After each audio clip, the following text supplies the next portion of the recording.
नको तो ॲक्टर, नको तो डॉक्टर, बिझनेसवाला नको ग बाई, शेतकरी नवरा हवा ग बाई, हिला शेतकरी नवरा हवा ग बाई. गाणं फक्त ऐकायला चांगलं वाटतं मित्रांनो, परंतु रिॲलिटी वेगळीच आहे. या जगामध्ये शेतकरी नवरा पोरींना नाही पाहिजे. पाहिजे तर काय फक्त प्रॉपर्टी असणारा, आयुष्यामध्ये 100 एकर, 150 एकर शेती पाहिजे. पुण्यामध्ये फ्लॅट पाहिजे, चांगली गाडी पाहिजे. मस्तपैकी तिथं मी काम करणार, माझा नवरा येणार 9 to 5 चा जॉब करून येणार, मी त्याची सेवा करणार, तेवढ्यापुरतं तेवढं राहणार सगळ्या गोष्टी. आई-वडील पण सोबत राहिले नाही पाहिजे, आई-वडील गावाकडे शेती करत राहिले पाहिजे. आम्ही पुण्यामध्ये आमची लाईफ जगणार, हे स्वप्न प्रत्येक मुलीचं आहे. आणि मित्रांनो 99% ज्या मुली आहेत, 1% मी सोडतोय, ज्या अपवाद आहेत, की या सगळ्या गोष्टींना लाथ मारून अक्षरशः ज्या स्ट्रगलच्या गोष्टी आहेत, त्या देखील जगतात आणि विश्वास ठेवतात मुलांवरती, मुलांच्या आई-वडिलांवरती, की तुम्ही देखील करू शकता आणि तुमच्या स्ट्रगलला आम्ही साथ देऊ. अशा काही-काही मुली आहेत. परंतु 99% ज्या मुली आहेत व त्यांचे आई-वडील आहे, ते फक्त प्रॉपर्टी बघतात. पोरगा किती शिकलेला आहे, त्याचं ग्रॅज्युएशन काय, तो काय पदवीधर आहे का? सगळ्या गोष्टी त्या पोराच्या बघितल्या जातात. परंतु मित्रांनो, मुलगी नापास जरी असली, फक्त दिसायला सुंदर असलं तरी काय, काही नाही. काय करायचं फक्त हां, लग्नाला हां म्हणायची, सगळ्या गोष्टी हां करायच्या आणि अक्षरशः मित्रांनो हा 100-150 एकरवाला जरी असला, जॉबवाला जरी असला, तरी देखील ही शेती फक्त नावापुरती, त्या शेतामध्ये जाऊन खुरूपसुद्धा मारणार नाही ती. अक्षरशः फक्त लॅविश लाईफसाठी मुलींचे जे आई-वडील आहे, ते या गोष्टी करतात आहे. मित्रांनो, या सर्व गोष्टी महाराष्ट्रातच नव्हे तर देशभरात चाललेल्या आहे. आपल्या देशामध्ये प्रॉपर्टीदार पाहिजे, खानदानी श्रीमंत पाहिजे, आज्या-पंज्याने कमवून ठेवलेली जमीन जायदाद पाहिजे, सगळ्या गोष्टी पाहिजेत. परंतु त्या पोरामध्ये जर कर्तृत्व असेल, त्याच्यामध्ये सगळ्या गोष्टी करायची हिंमत आहे. पण मित्रांनो, तरी देखील यांना काय पाहिजे, तर आधीच्या तुम्ही किती कमवलेलं आहे, त्यांनी किती कमवलेलं आहे, त्यांच्या पुढे पहिल्या पिढीने किती कमवलेलं आहे, यांसारख्या गोष्टी आई-वडिलांना पाहिजे, पोरींच्या आई-वडिलांना पाहिजे. एखादा जर पोरगा शेतकरी पोरगा असेल आणि शेतामध्ये तो काम करत असेल, त्याला लग्नाला पोरगी भेटत नाही मित्रांनो. पोरी कुणाला भेटतात? या शेमड्यांना, जे फक्त 9-9, 10-10 तास कामं करतात ना, हे गावातली आपली सोन्यासारखी जमीन सोडून हे येऊन पुण्या, मुंबईसारख्या एरियामध्ये राहतात ना, त्यांना पोरी भेटतात. 15-15, 20-20 हजारावरती पोरी कामं करतात ना हे लोकं, ह्यांना पोरी भेटतात. आणि ही सोन्यासारखी जमीन सोडून, जायदाद प्रॉपर्टी सोडून 100 एकराचा मालक पुण्यामध्ये 20,000, 25,000 वर काम करतो. सगळ्या गोष्टी तिकडं सोडून जातो आणि अक्षरशः मित्रांनो, ज्या जमिनीमध्ये तो सोनं पिकू शकतो, तेही जमीन लाताडून तो ही गोष्ट करतो. कशासाठी? त्याचं लग्न व्हावं. कारण मित्रांनो, कुठली पोरगी जर जॉब नसेल, तर हा म्हणणार नाही, "मी शेतकरी आहे, मी शेतीमध्ये काम करतो." या गोष्टी जर बोलल्या, तर अक्षरशः त्याला लगेच रिजेक्शन भेटतं मित्रांनो. मित्रांनो, जे शेती करतात ना, ते देखील दुसरीकडे माझा व्यवसाय आहे, मी हे करतो, मी ते करतो म्हणून असं सांगून करतात. ज्यांचा धंदा दाखवतात, वेगळ्या गोष्टी दाखवतात. खानदानी श्रीमंत लोकं जरी असले आणि ज्यांच्याकडे असं दाखवायच्या गोष्टी नाहीत, त्यांना कंपल्सरी जॉब करावा लागतो. 20-20, 25-25 एकराचे मालकं येऊन पुण्या, मुंबईसारख्या एरियामध्ये हेल्परचे जॉब करतात आणि लग्नापुरते जॉब करावं लागतं मित्रांनो. लग्नानंतर पण काही-काही जण कंटिन्यू ठेवतात. कारण बायकोचा दबाव असतो, जर तू सोडलं तर मी तुला सोडणार. अक्षरशः ही परिस्थिती आहे मित्रांनो. काही गरज नाहीये, तरी देखील एवढ्या मोठ्या प्रमाणामध्ये या गोष्टी चालू आहेत. मित्रांनो, सगळ्यात महत्त्वाची गोष्ट म्हणजे काय आहे, ह्या सीनमध्ये मुलगा सुशिक्षित असला, जॉब तो करतोय, परंतु प्रॉपर्टी नाहीये. आधीच्यांनी काही सोडलं नाहीये, तेवढं तेवढंच. परंतु त्या मुलामध्ये दम आहे, खमक आहे, तो सगळ्या गोष्टी करू शकतो, तरी त्याला रिजेक्शन भेटतं.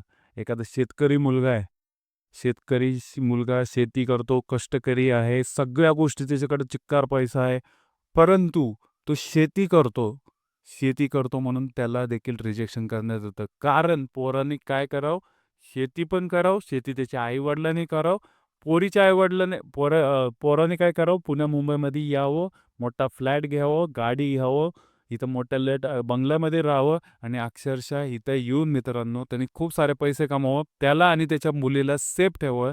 यांसारख्या गोष्टी ज्या आहेत त्या मित्रांनो, आता या लग्नाच्या स्कीमच म्हणावं लागेल ना ही, ह्या लग्नाच्या वातावरणामध्ये सुरू आहेत मित्रांनो. मुला-मुलींचे आई-वडिलांचे एक्स्पेक्टेशन वाढत चाललेले आहेत. मुलगी देखील जॉब करणारी पाहिजे, मुलगा देखील जॉब करणारा पाहिजे, सगळीकडे समांतर पाहिजे. त्यावेळेस जाऊन कुठं जुळतं, त्यावेळेस जाऊन कुठल्या गोष्टी होतात. परंतु आपले शेतकरी बांधव जे शेतीवरती चालतात, ज्यांना लहानपणापासून कष्ट केलेलं आहे शेतीमध्ये, ती माझी मित्र अक्षरशः त्यांना ज्यावेळेस मी ऐकतो की रिजेक्शन भेटतंय, त्यांना नाकारतात आहे. काय चुकी आहे त्यांची? त्यांना कुणाच्या हाताखाली काम करायचं नाही. जी शेती त्यांना सोनं पिकून देते, त्या शेतीमध्ये काम करून एकदम मिशावरती ताव मारून त्यांना तिथं राहायचं आहे. परंतु मित्रांनो, तरी देखील त्यांना मुली नाकारतात. सगळ्यात महत्त्वाची बाब म्हणजे मित्रांनो, याच्यामध्ये जॉब करणाऱ्यांना देखील नाकारतात, शेती असणाऱ्यांना देखील नाकारतात. ह्यांना सगळ्या गोष्टी परफेक्ट पाहिजे मित्रांनो. अक्षरशः ह्यांना सर्व गुणसंपन्न गोष्टी पाहिजेत. प्रॉपर्टी पाहिजे, पैसा पाहिजे, गाडी पाहिजे, बँक बॅलन्स पाहिजे. सगळ्या गोष्टी यांना ॲक्युरेट पाहिजे आणि ह्या सगळ्या गोष्टी चालू आहेत मित्रांनो आता या समाजामध्ये. शेतकऱ्याच्या पोरावरती विश्वास ठेवत नाहीत मुली. मुलींना फक्त जॉबवाले नवरे पाहिजेत. त्यांची प्रॉपर्टी खूप सारी असली पाहिजे. यांसारख्या गोष्टी सुरू आहेत मित्रांनो. हे जर तुम्ही ऐकलं तर तुमची तळपायाच्या आग मस्तकाला जाईल, की बाबा रे, तुम्ही एक्स्पेक्टेशन एक विचार करा. एखादा जर गरीब मुलगा असेल, तो कुठेतरी आत्ताशी जॉबला लागलेला आहे, प्रॉपर्टी आलेला आहे, पैसा आलेला आहे थोडाफार. कुठेतरी जाऊन आताशी सुरुवात झाली आहे, त्याचं घर झालेलं आहे. त्या मुलाला देखील विचारलं जातं, तुझ्याकडे शेती आहे का? तुझी प्रॉपर्टी किती? तुझ्याकडे पैसा किती? आणि ज्या मुलाकडे या सगळ्या गोष्टी आहेत, शेती आहे, सगळ्या गोष्टी आहेत, प्रॉपर्टी आहे, त्या मुलाला विचारलं जातं, "तू जॉब का नाही करत? तू माझ्या मुलीला कसं सांभाळणार?" मित्रांनो, ह्या गोष्टी आता अक्षरशः हायलाईट होतात आहे.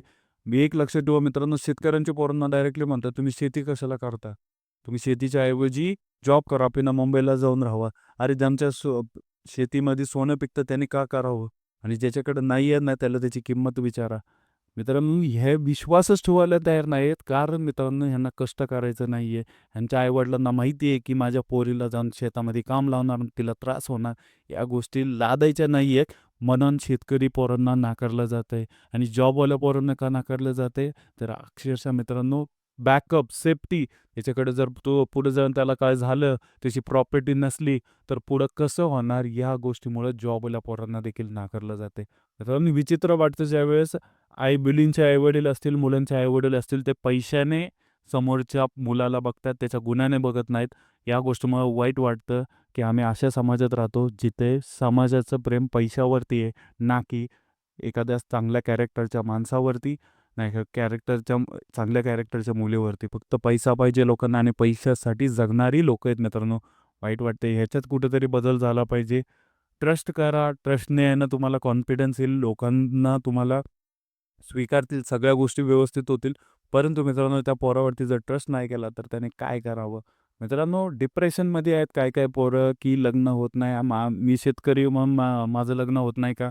माझ्या आधीच्या फॅमिलीने कोणी प्रॉपर्टी सोडून दिली नाही, सोडून गेलं नाही म्हणून माझं लग्न होत नाही का? यांसारख्या गोष्टीमध्ये पोरं कन्फ्यूज आहेत.